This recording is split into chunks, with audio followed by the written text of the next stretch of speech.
Well, welcome to our Bible study here at Good Shepherd Lutheran Church in Appleton, Wisconsin. Glad you're joining me today as we continue our study of God's Word. As you see in the image today, it's a narrative I think that many of us are familiar with, especially when we see the rainbow of God's covenant with Noah and his family after the flood, that he would never again destroy the world in such a disaster and as a punishment for sin. And so it's in that backdrop of God's punishment and the seriousness of sin and the way that people were that we also are appreciative and rejoice in God's mercy, His compassion, His willingness to save even Noah and his family, who were not perfect, but whom God rescued and continued his covenant of a Savior who was promised through. And so it's with that backdrop from Genesis chapter 9 that we have our prayer. We pray for the lost. Lord Jesus, you taught and demonstrated your love for the lost ones, those who do not yet believe in you, and the cross you bore also for them. We know that you love them. You eagerly desire to invite them into your kingdom through the gospel of forgiveness. Grant us open and loving hearts, as well as courage, that we may be winsome in our witness opportunities to bring them to you. In your name, amen. So we have to remember the context, okay, behind our study today. And our context before the rainbow, for the reason of the flood, we look to Genesis chapter 6, and we see really the sorry state of the world, the people's hearts who have turned away from God. Now, this is not the first time we have evidence of this sorrow and grieving for sin. We find it right after the fall, when Adam and Eve sinned, and then Cain, the son of Adam and Eve, kills the son of Adam and Eve, his brother Abel. And we find that to be, a sad reality in relationship to sin and its consequence, and what we can expect in our lives, temptation to sin, and when temptation gets the best of us, and how sin is carried out in our lives. So the Lord saw that the wickedness of man was great in the earth, and that every intention of the thoughts of his heart was only evil continually. And the Lord was sorry that he had made man on the earth, and it grieved him to his heart. So is God serious about sin and the way it makes him feel? Yes, God is grieved when we sin. It doesn't matter what the sin is, but the fact that we sin, we are rejecting God, and that grieves him. So the Lord said, I will blot out man whom I have created from the face of the earth, or the face of the land, man and animals and creeping things and birds of the heavens, for I am sorry that I have made them. But Noah found favor in the eyes of the Lord. Noah was a righteous man, blameless in his generation. Noah walked with God. So as we have talked about missionaries and the work in the Old Testament of Ezekiel, we talked about Amos. We see here the faithfulness that is possible even in the midst of a world or people that have turned away from God. So Noah walked with God, even in the midst of the temptation around him. Not that he was blameless in the sense of being perfect, but that certainly he continued in this covenant promise of a Savior and the covenant relationship that God had established for Adam and Eve. So our introduction today, the Great Flood was a great catastrophe with the most far-reaching effects that human history has known. Plenty of studies on the reality of the flood and what we see in creation itself as a result of it. All of the awesome destructive power of nature was displayed. Behind it all, as the Bible indicates, may be seen God's continuing concern for his creation, a concern expressing itself in the instance and judgment of a society that had become desperately wicked. In God's interaction with Noah and his family may be seen also his reaching out and rescuing, which he later did fully in Christ, so that the kingdom of grace and glory might be reestablished among men. I don't think we can ever underestimate or overappreciate a God who is slow to anger and abounding in steadfast love. It has not desired the death of the wicked.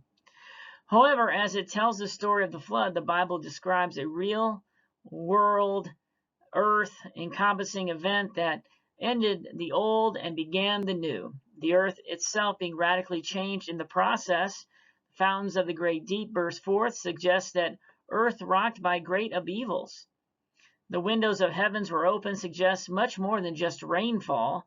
There is evidence that at one time the earth was a uniform temperate climate, which supported lush vegetation even in our present polar areas. Many feel that this uniform global climate was a result of the earth being enveloped by a dense canopy of moisture as a vapor or ice. The canopy of moisture served as a blanket that retained the sun's heat and created a greenhouse effect. The collapse of this canopy on the earth, combined with the tilting of the earth's axis, inundated the earth and caused great freezing of the poles. Gravitational weight of the poles caused a rise and fall of great land masses, and movements of great amounts of water sculpted the earth and left it indifferent from what it was before the flood. So, what we see here is a God who pronounced creation good, and man sinned, and they were removed from the tree of the knowledge of good and evil, or the tree of life in the garden, tree of life in the garden. Make sure we get that correct. Because now they're sinners and have need to be redeemed. This event is so much of God's changing things, because sin has changed things, and the wrath and consequence for doing so. So we can't dismiss sin. We can't dismiss what was taking place during the time of Noah and how it displeased God. Sin has no place in the life of the Christian. And that's why we must rely on God's mercy and his grace to forgive our sins and to take it all away. So Noah was instructed, as we know, to build the ark and to preserve some of God's creatures, as he instructed Noah to do, and his family, 8 souls in all. And then the flood takes place. But after a time, the flood ends, the waters recede, and now there is this covenant. God said to Noah and to his sons with him, "Behold, I establish my covenant with you and your offspring after you, and with every living creature that is with you, the birds, the livestock, every beast of the earth, with you as many as came out of the ark. It is for every beast of the earth I establish my covenant with you, that never again shall all flesh be cut off by the waters of the flood. And never again shall there be a flood to destroy the earth."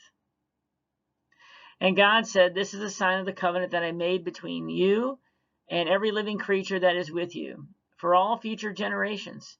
I have set my bow in the cloud, and it shall be a sign of the covenant between me and the earth, when I bring clouds over the earth and the bow is seen in the clouds. I will remember my covenant that is between me and you and every living creature of all the flesh. And the water shall never again become a flood to destroy all flesh. When the bow is in the clouds, I will see it, and remember the everlasting covenant between God and every living creature of all flesh that is on the earth." God said to Noah, "This is the sign of the covenant that I have established between me and all flesh that is on the earth." So one thing that struck me as I think about this very familiar text for most of us is that for Noah and his family, while they walked with God, they feared God in the appropriate way. They respected God. They honored God. And they loved God. Is that to witness what God did, pouring out his wrath. We find in other places in the Old Testament, Mount Sinai in particular, to see this display of God was one in which, how do you continue on your relationship with God. What is it like? How does it change? To have gone through the flood, to witness the destruction of everything, everyone, but you and your family. But to come out of the ark and to see this rainbow, something that you and I treasure today and actually look for at the end of rains, as really a sense of calm and peace. The storm is over. And for Noah and his family to witness the wrath of God, but also his long suffering is just an amazing experience to have gone through. And you and I experience this too. God's wrath, while just for our sins, does not consume us because of his forgiveness and mercy. And so we have a different flood that we celebrate today. And of course, the flood of destruction. But baptism is compared to the flood that happened to Noah, a flood which washes away our sin and gives us right standing with God by his grace and mercy. So that becomes the covenant that we have today as his children. So was the rainbow a new phenomenon in the world after the flood? The rainbow in the clouds was a new physical phenomenon never seen before in the experience of Noah and his family. That's what makes it so special and so important for them and for you and me. It is God showing himself there to us, to them, of his love and mercy. It's the same way that we have the water connected to the word in baptism. Christ, the bread and wine of the Lord's Supper connected with the word, which Christ's body and blood are within and under. And the word itself, it's God's covenant, God's signs to us that we know of his forgiveness and grace. So what role does the rainbow continue to serve? Again, it's a sign for us as Christians of the covenant that God made with us. And thankfully, a covenant in which not only does God promise not to destroy the world with a flood because of our sin, but that Jesus too has taken away our sin through his death and resurrection, so that we, like Noah, are right with God, not because we are perfect, but because of God's mercy and grace. And we live in this new covenant by which we are saved. So as we go through, our lives and we see a rainbow in the sky, remember God's covenant with you. Remember his mercy that he showed to Noah and his family, that he shows to you and me every day, that he is gracious and loving to forgive our sins and to remember them no more. And we look forward to the day when, this world of corruption is gone and we will be in the new heavens and the new earth. So thanks again for joining me today. The book of Genesis, the adventure really of Noah and his family, and God's wrath and God's forgiveness on display. So continue to join me for Bible study. I'm glad that you did again, and we'll continue to have studies at 12 o'clock noon on Wednesdays. And if you don't get a chance to see it at that time, look at YouTube, our YouTube channel, and look at, put in Good Shepherd Lutheran Church, Appleton, Wisconsin. You'll find the content. But thanks again for joining me, and may God bless your day.